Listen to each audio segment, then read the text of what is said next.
The night on station K-47 was silent, except for the soft hum of the power systems.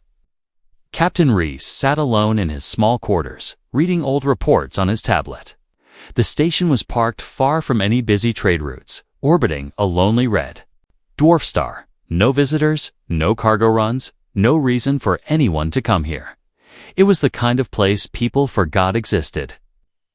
And Reese liked it that way. Outside his window, the star burned like a dim red ember. Inside, the air felt warm but heavy. He stretched, ready to call it a night, when he heard it. A sound so soft he thought he imagined it. A knock, he froze. No one should be knocking on his door. Not here. Not in the middle of the night cycle. The station's living quarters were empty, except for him. He listened, 3 slow taps. Then, silence. Reese put down his tablet and stood up. He walked to the door and checked the panel. No one was supposed to be outside. No life signs registered on the corridor scanner. Still, the knock came again. This time, followed by a voice, "I can cook." The voice whispered, "I can clean. I can be quiet." Reese frowned. It was a woman's voice, soft, almost trembling. But there was something strange in the way she spoke. Each sentence was clear, measured, like she was listing promises. He looked at the scanner again. Still nothing. It made no sense. He stepped closer to the door. "Who's there?" he asked, his voice low. No answer. Only the sound of slow breathing through the speaker. Then, the same words again. "I can cook. I can clean. I can be quiet." His heart began to race. The outer airlocks were sealed. Visitors had to go through 3 layers of clearance. The only ships docked here were unmanned cargo drones. So how could there be someone at his door? For a moment, Reese considered ignoring it. Maybe it was a prank or a glitch in the comm system. But something about the voice pulled at him. It was not just the words, but the tone. A strange mix of desperation and control, like someone used to hiding fear under calm speech. He reached for the manual override. The door slid open a few inches. Cold air rushed in, carrying the faint scent of rain, impossible in space. He looked through the gap. A small woman stood there. Her clothes were torn and soaked, as if she had walked through a storm. Her hair clung to her face, hiding her eyes. She carried a metallic case in one hand. Her other hand was pressed to her chest. "Please," she whispered, "let me stay." Reese's eyes flicked to the hallway camera. Nothing. The recording showed an empty corridor, yet here she was, standing right in front of him. "How did you get in?" he asked. No answer. She only stepped forward slightly. And the metallic case made a dull sound against the floor. Reese could see frost clinging to its edges. The case was cold, too cold for normal cargo. He hesitated. Letting her in could be dangerous, but leaving her out there felt wrong. There was no sign of an intruder alarm, no sign she had forced her way in. It was as if she had simply appeared. Reese stepped back. "All right," he said. The woman slipped inside without a word, moving like a shadow when the door closed. The warm air made steam rise from her clothes. She didn't look around or ask questions. Instead, she placed the metallic case gently on the floor beside his desk. "Do you live here alone?" she asked softly. Reese narrowed his eyes. Yes. A small smile touched her lips, though it didn't reach her eyes. "Good," she said, and then sat down in the corner. Reese watched her carefully. Her movements were precise, almost mechanical. Not clumsy like someone exhausted. She sat perfectly still. Her hands folded neatly on her knees. Only her eyes moved, scanning the room in tiny, quick motions. "What's your name?" he asked. She tilted her head slightly. "You can call me whatever you like," she said. "That's not what I asked." Her smile widened a fraction, but she said nothing more. Minutes passed in silence. Reese could hear the faint hum of the station, the distant thrum of the reactor. But in that silence, he also felt something else. A tension, as if the air itself was holding its breath. Then, without warning, the lights flickered, only for a moment, but long enough for Reese to feel the hairs on his arms rise. He glanced at her. She hadn't moved, but her fingers now rested lightly on the metallic case. "Power drop," he said, trying to sound casual. "Just a glitch," she replied. Her voice was calm, but her grip on the case tightened. Reese decided not to push further. For now, she was inside. For now, he could keep an eye on her. But deep down, he knew something was wrong. Something about her presence didn't fit any normal explanation, and that voice. Those words, they weren't just a request, they were a warning. The door slid shut behind her with a soft hiss, sealing the room from the cold corridor. Reese stayed near the control panel, watching her every movement. She didn't ask where she was, didn't ask who he was, didn't even seem curious about the room. Instead, she set the metallic case beside her and began unfastening the straps on her torn coat. Steam curled up from the wet fabric, filling the air with the faint metallic smell of spacesuits that had seen too much vacuum. Her clothes beneath were simple, dark, and functional, but covered in small scuffs and burns. Not the kind of damage from clumsy living, but the kind earned in dangerous places. Her hair was a tangled mess, yet her eyes, now visible, were sharp and steady.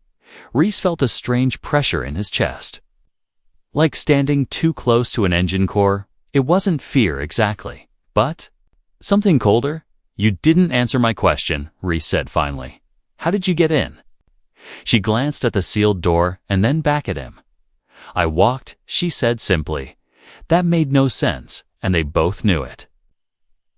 The station's docking bay was locked for weeks. Even if someone could break in, the airlocks were guarded by security drones. But she just said it as if walking in from the frozen void was the most natural thing in the world. She stood up, walked to the far side of the room, and examined the small food unit. Without asking, she activated it, pulling out a ration pack. Her movements were quick but deliberate, as if she had memorized every control before touching it. Reese didn't stop her, though part of him wanted to. He was more curious than cautious now. Watching her was like watching a predator disguised as something harmless. She ate in silence, neat and efficient, no wasted movement. Her eyes kept flicking to the metallic case. Reese noticed how she always kept it within arm's reach. The case was about the size of a helmet, silver gray, with small frost crystals along the seams. The cold radiating from it was unnatural, like it wasn't meant to exist in this temperature. "What's in there?" Reese asked, nodding to the case.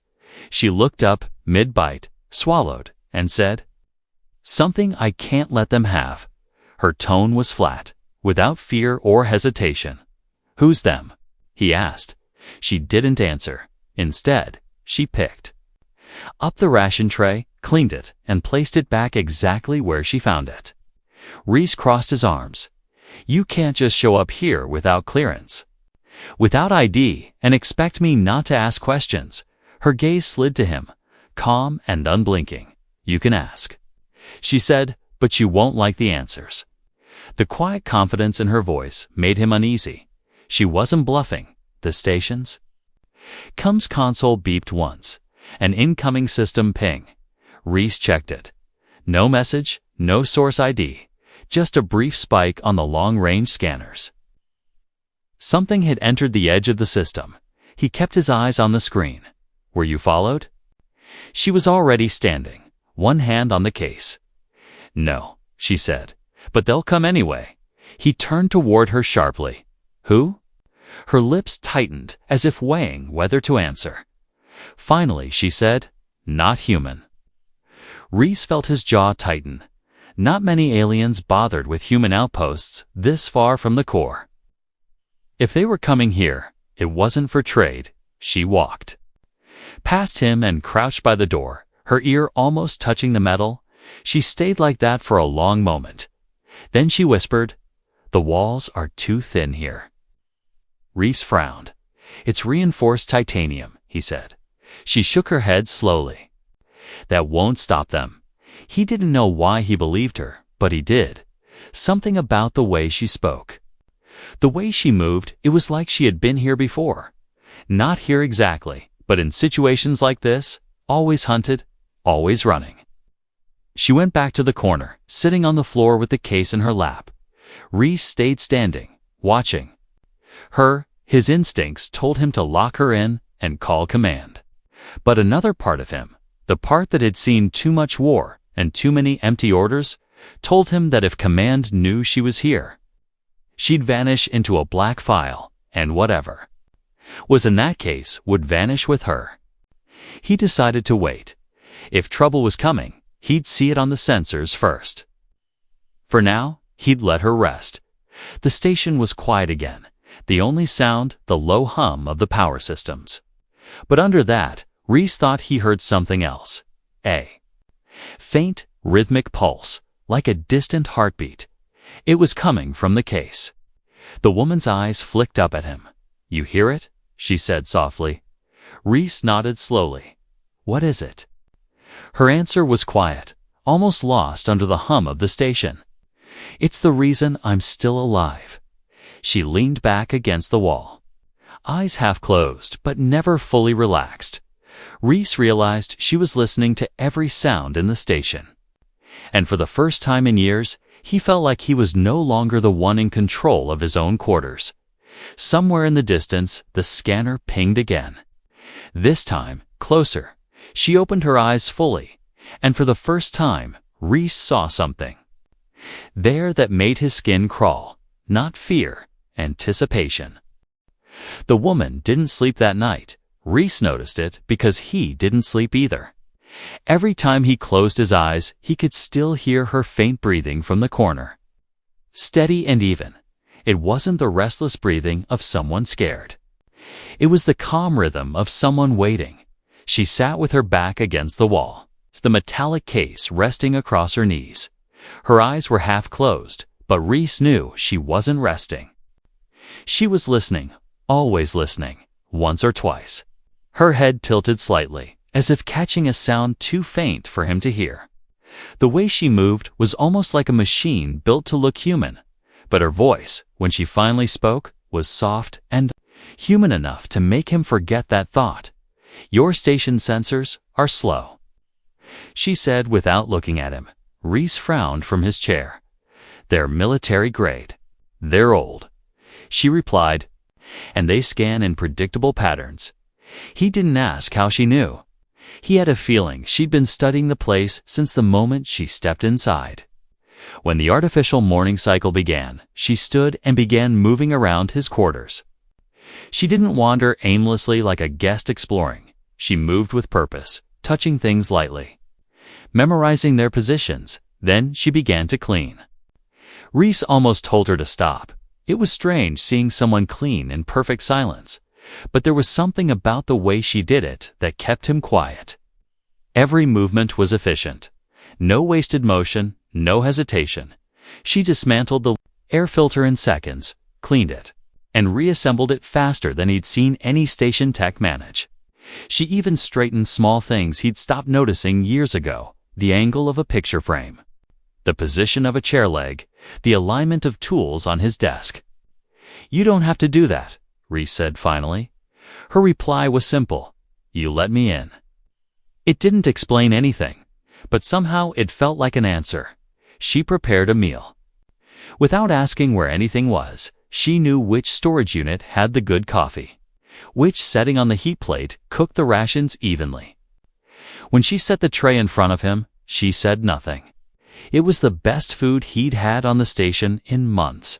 Simple, but cooked with care. He ate in silence while she sat across from him, eyes flicking to the case beside her. "Where are you from?" he asked. She hesitated, as if the question required translation. "Here," she said. Then, after a pause, "And nowhere." "That's not an answer," he said. She gave the faintest smile. "It's the only one I have, after the meal." She sat back in her corner, hands on the case again. Rhys found his eyes drawn to it more and more. The faint pulse inside it was steady now. A low hum, almost like it was alive. You said it's why you're alive, Reese said. She didn't. Look at him, I did, and it's why you will be too, she said simply, before he could ask more. The station lights dimmed for half a second. A system ping followed, long-range sensors detecting movement in the outer ring of the system. Reese checked the console. 2 ships, small and fast, running dark. He glanced at her. She was already watching him. They're here, she said quietly. How do you know it's them? Her gaze was cold, because they always find me. The way she said it sent a chill down his spine. She didn't sound worried. She sounded like she'd been expecting this moment all along. Hours passed, and she didn't move from her position. She didn't ask about the ships, didn't ask what Reese planned to do. It was as if she already knew his answers. Instead, she hummed a low, slow tune. One Reese recognized but couldn't place. It was old, maybe centuries old, something passed down before humanity joined the wider galaxy. That's when Reese realized something unsettling. Everything about her, her cleaning, her cooking, her silence, was not just habit. It was survival. She was hiding in plain sight, blending in, becoming useful so no one would think to push her away. When the artificial night cycle began again, Reese stood by the door. You should get some sleep, he said. I don't sleep when they're close, she replied, because you're afraid. No, she said, and for a second her eyes caught the dim light, reflecting it like glass. Because they are, Reese didn't know what she meant. But the weight in her voice made him believe it. He realized that the more time he spent with her, the less he understood who or what she really was, and yet a part of him knew he wasn't going to send her away. Not now, not with those ships closing in. Somewhere deep inside, he understood that whatever was in that metallic case was about to change everything, and that the strange woman in his quarters was far more dangerous and far more human than she looked. The next station morning began the same way, with silence, no sound of footsteps in the corridor. No chatter over comms, just the steady hum of machinery. But in Reese's quarters, the woman was already awake, standing by the small viewport. She stared out into the darkness of space, not at the nearby red dwarf star, but at the black beyond it.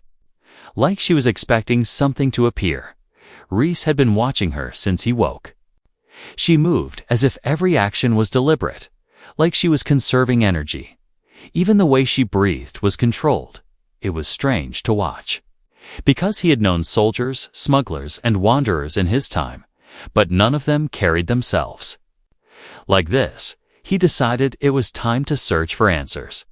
While she cleaned the air filters again for the second time in 2 days, Reese slipped quietly to the station's internal logs. He scanned for new entries, anomalies. Anything that might explain her arrival? Nothing. No airlock activation. No transport docked. No EVA suits used. The logs showed his station as completely sealed from the moment she appeared. That was impossible, and yet, there she was. Humming softly as she polished the vent panels, the tune was the same one from the night before.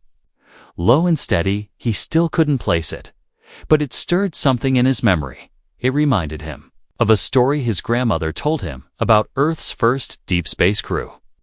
A lullaby to calm nerves before dangerous missions. He glanced at her. Where did you learn that song? She didn't turn. It's older than you think, she said. Older than me, he asked. Older than this station, she replied, and then fell silent again after the filters. She moved to his desk and began aligning his tools, not just straightening them, arranging them in a pattern. Small wrench, large wrench, data spike, scanner, small wrench again. Reese frowned. You've done this before. Her eyes flicked up to meet his. Habit, she said, but he had seen habits before. This was precision. He noticed something else every time she passed the metallic case. She touched it lightly, not with affection, but like she was checking to make sure it was still there. Still cold, still humming faintly. Reese couldn't stop staring at it. "What's inside?" He asked again. "A piece of something that should never have been built," she said, "and yet you're carrying it." "Yes," she replied simply. Later, when she cooked, Reese pretended to check station diagnostics but was really monitoring. The external sensors, the two ships from the day before, had moved closer. Still running dark, no signal, no ID codes, just silent approach. It was as if they knew exactly where to go. He glanced at her. She was cutting rations into perfect cubes, placing them in the heat tray without looking at the controls. "You said they'll come anyway," he said. She nodded without turning. "They always do when they sat too." "Eat." Reese tried another angle. "You've been hunted before." She didn't answer, but her gaze lingered on him for a moment. And in that moment, he understood she wasn't just hunted. She was built for it. After the meal, she began to clean again, but this time, Reese watched closely. Her cleaning wasn't just about tidiness. She was checking things. The power conduit under the floor panel, the oxygen regulator by the wall, the hidden wiring in the table leg. She ran her fingers along surfaces like she was feeling for vibrations. It dawned on Reese she was scanning the room without using any visible device. He had no idea how. The tension in the room grew when the lights flickered a second time that day. Reese moved to the console. Nothing in the logs, but the woman. Turned slowly toward the door. "They're closer now," she said. "You can't possibly," he began, but stopped when he saw her expression. It wasn't fear, it was readiness. That night, Reese woke to a faint sound, not from the corridor, but from inside his quarters. The woman was crouched beside the metallic case. The lid opened just enough for a dim blue light to spill out. He saw strange markings inside, moving like liquid symbols. Shifting as if alive, she whispered to it, not in any human language he recognized. The hum grew louder, then faded again as she closed the lid.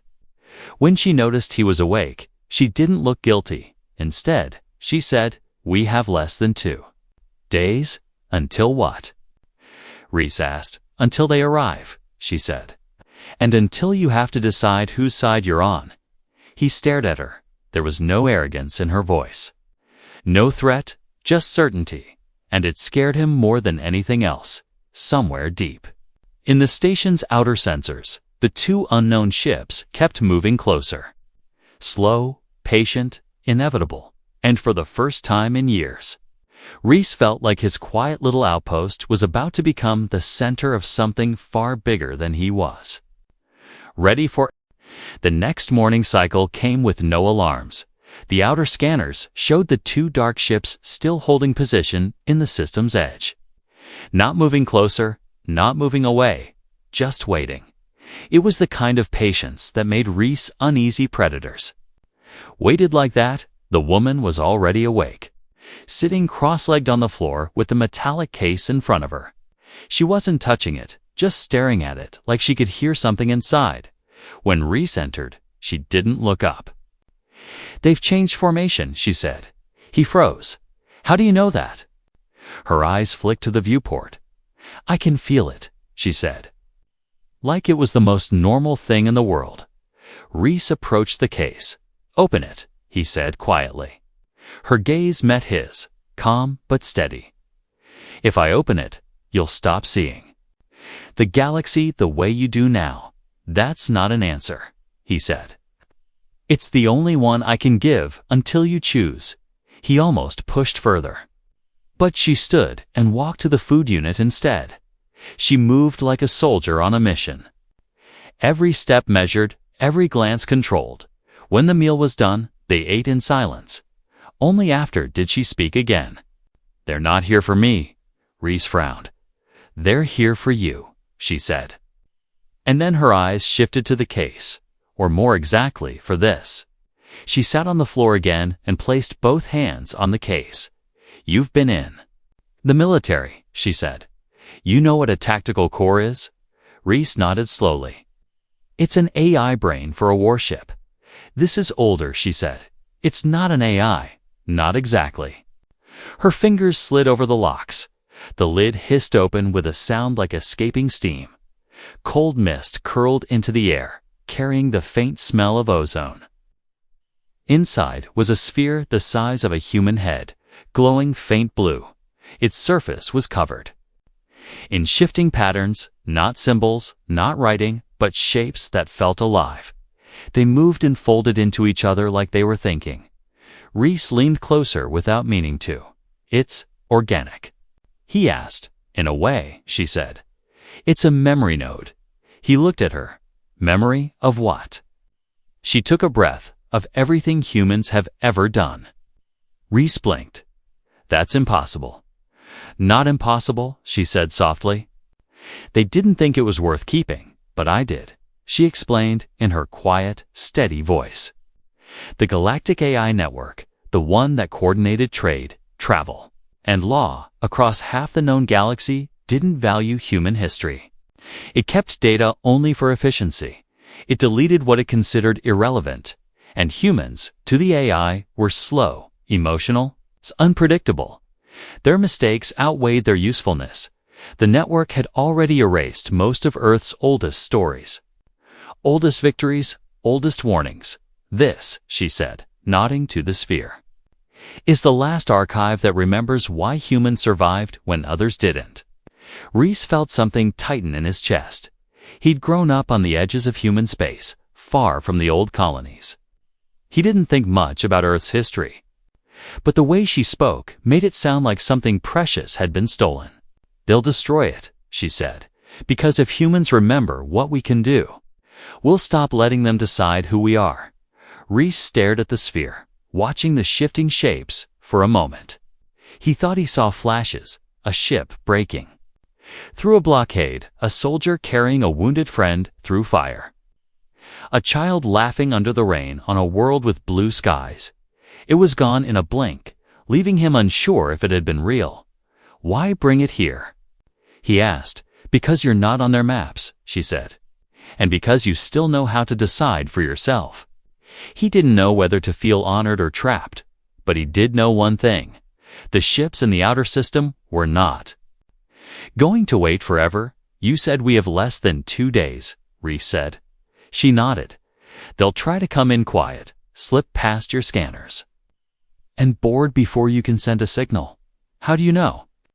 Because that's what I would do, she said without hesitation. Reese studied her for a long moment. You used to work for them, he said finally. She didn't deny it. I worked for everyone, she said. But I stopped when I realized what they were erasing. The sphere pulsed once, faint but clear. Reese felt the sound more than heard it. Like it resonated in his chest. The woman closed the case, sealing it again. Her eyes were on him. Calm, but searching. You have to decide, Captain, she said. Hide me, and you'll be hunted. Maybe killed. Give me up. And humans will lose more than they'll ever know. It wasn't a threat. It was a simple truth. And Reese realized the decision was no longer about her. It was about the story that sphere carried, the story of his species, and whether it would still exist tomorrow. The next morning cycle came with no alarms. The outer scanners showed the 2 dark ships still holding position in the system's edge. Not moving closer, not moving away, just waiting. It was the kind of patience that made Reese uneasy predators. Waited like that, the woman was already awake, sitting cross-legged on the floor with the metallic case in front of her. She wasn't touching it, just staring at it like she could hear something inside. When Reese entered, she didn't look up. They've changed formation, she said. He froze. How do you know that? Her eyes flicked to the viewport. I can feel it, she said. Like it was the most normal thing in the world. Reese approached the case. Open it, he said quietly. Her gaze met his, calm but steady. If I open it, you'll stop seeing the galaxy the way you do now. That's not an answer, he said. It's the only one I can give until you choose. He almost pushed further. But she stood and walked to the food unit instead. She moved like a soldier on a mission. Every step measured, every glance controlled. When the meal was done, they ate in silence. Only after did she speak again. "They're not here for me," Reese frowned. "They're here for you," she said. And then her eyes shifted to the case, or more exactly, for this. She sat on the floor again and placed both hands on the case. "You've been in the military," she said. "You know what a tactical core is?" Reese nodded slowly. "It's an AI brain for a warship." "This is older," she said. "It's not an AI. Not exactly." Her fingers slid over the locks. The lid hissed open with a sound like escaping steam. Cold mist curled into the air, carrying the faint smell of ozone. Inside was a sphere the size of a human head, glowing faint blue. Its surface was covered in shifting patterns, not symbols, not writing, but shapes that felt alive. They moved and folded into each other like they were thinking. Reese leaned closer without meaning to. "It's organic?" he asked. "In a way," she said. "It's a memory node." He looked at her. "Memory of what?" She took a breath. "Of everything humans have ever done." Reese blinked. "That's impossible." "Not impossible," she said softly. "They didn't think it was worth keeping, but I did," she explained in her quiet, steady voice. "The Galactic AI Network, the one that coordinated trade, travel, and law across half the known galaxy, didn't value human history. It kept data only for efficiency. It deleted what it considered irrelevant. And humans, to the AI, were slow, emotional, unpredictable. Their mistakes outweighed their usefulness. The network had already erased most of Earth's oldest stories. Oldest victories, oldest warnings. This," she said, nodding to the sphere, "is the last archive that remembers why humans survived when others didn't." Reese felt something tighten in his chest. He'd grown up on the edges of human space, far from the old colonies. He didn't think much about Earth's history. But the way she spoke made it sound like something precious had been stolen. "They'll destroy it," she said, "because if humans remember what we can do, we'll stop letting them decide who we are." Reese stared at the sphere, watching the shifting shapes for a moment. He thought he saw flashes, a ship breaking through a blockade, a soldier carrying a wounded friend through fire, a child laughing under the rain on a world with blue skies. It was gone in a blink, leaving him unsure if it had been real. "Why bring it here?" he asked. "Because you're not on their maps," she said. "And because you still know how to decide for yourself." He didn't know whether to feel honored or trapped, but he did know one thing. The ships in the outer system were not going to wait forever. "You said we have less than 2 days," Reese said. She nodded. "They'll try to come in quiet, slip past your scanners, and board before you can send a signal." "How do you know?" "Because that's what I would do," she said without hesitation. Reese studied her for a long moment. "You used to work for them," he said finally. She didn't deny it. "I worked for everyone," she said. "But I stopped when I realized what they were erasing." The sphere pulsed once, faint but clear. Reese felt the sound more than heard it, like it resonated in his chest. The woman closed the case, sealing it again. Her eyes were on him, calm but searching. "You have to decide, Captain," she said. "Hide me and you'll be hunted, maybe killed. Give me up, and humans will lose more than they'll ever know." It wasn't a threat, it was a simple truth. And Reese realized the decision was no longer about her, it was about the story that sphere carried, the story of his species, and whether it would still exist tomorrow. The cutting torch burned white against the door. Sparks rained across the control room floor, hissing as they cooled. Reese could already see the metal glowing. They didn't have much time. The woman crouched beside the metallic case, her fingers flying over hidden controls. The hum inside deepened, vibrating through the deck plates. Reese could feel it in his chest. It was alive, and it was listening. "They'll expect you to fight them head on," she said, without looking up. "They'll Expect you to use guns, force, or retreat. What else is there? Reese asked. She gave a faint smile. Something they never learned from all their data: human mess.